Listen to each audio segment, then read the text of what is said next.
So I got one surprising stat for you guys for Caleb Williams coming out of that week 1 victory against the Tennessee Titans that I think might surprise you guys. So let's get into this. What is going on, y'all? Faiz Sports all back at it with another video talking, of course, some NFL here to talk about the Chicago Bears. So if you're a Bears fan, guys, what are you doing?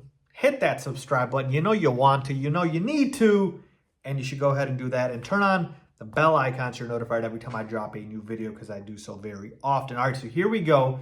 The one surprising stat coming out of week 1 for Caleb Williams that I did not expect was that he had the fastest time to throw out of all quarterbacks in the NFL in week 1. Now, this stat is coming from Throw the Damn Ball.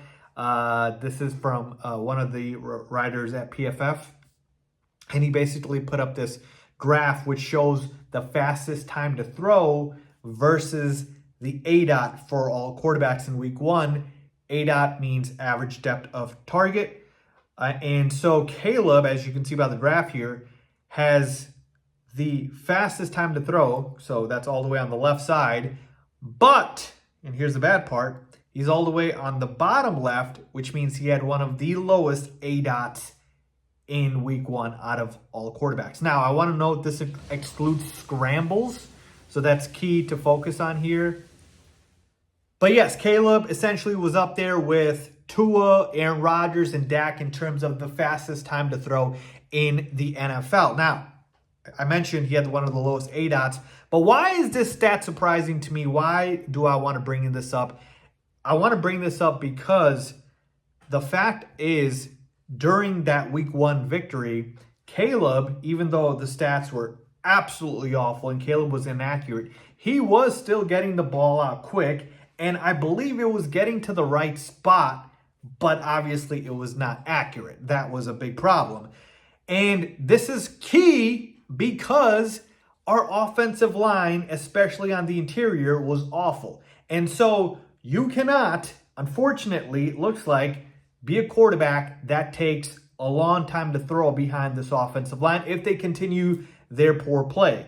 Now, I want to just mention on the graph, we had our previous quarterback, Justin Fields. He had the longest time to throw in week 1, and we know he had that as one of his main issues. I don't want to talk about Justin and certainly bad things about him, but I'm just bringing this up for context, which is one of Justin's weaknesses was that he would hold on to the football too long and he would take too long to throw, and that would result in him scrambling a lot and making plays like that. But I want my quarterback to get the ball out quick, and I want him to be accurate, and I don't want him to rush as much just because I want him to, obviously be healthy and upright. And that's the good thing with Caleb here is he is getting the ball out quick, and it makes sense because the interior of the offensive line was getting blown up. Coleman Shelton was absolutely awful. Nate Davis was terrible, even though PFF says otherwise. But my point is, it was bad. It was bad for Caleb and this offensive line.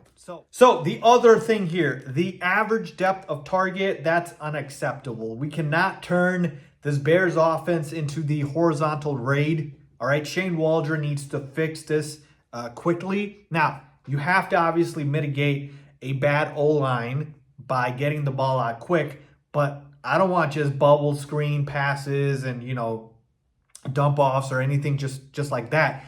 I need to be able to challenge, down the field, teams down the field. And for that, get creative, right? Play action, bootleg, get Caleb a little bit on the move. You don't necessarily have to run him, but, get him on the move.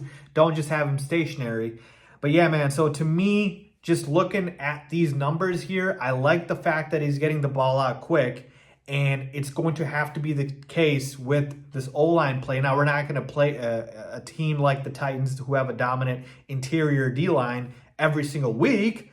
But you are going to obviously deal with some good defenses here. Overall, not too worried here. I want to just see Caleb continue to improve and continue to clean up those things that he can, like the batted passes, right? Like the inaccuracy issues.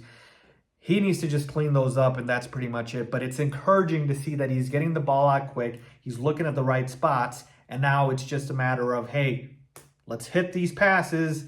Let's make sure that my passes don't get batted at the line of scrimmage, And it's tough to do all that, obviously, when you're getting pressure right up your face. And so that's on, obviously, the coaching staff to be able to get these guys to play better on the offensive line and the O-line just to play better, right? So if we need to make some changes, let's go ahead and do that. Maybe Ryan Bates needs to go into the center spot because Coleman Shelton got blown up all game. So we got to make those adjustments, people, but it's week 1.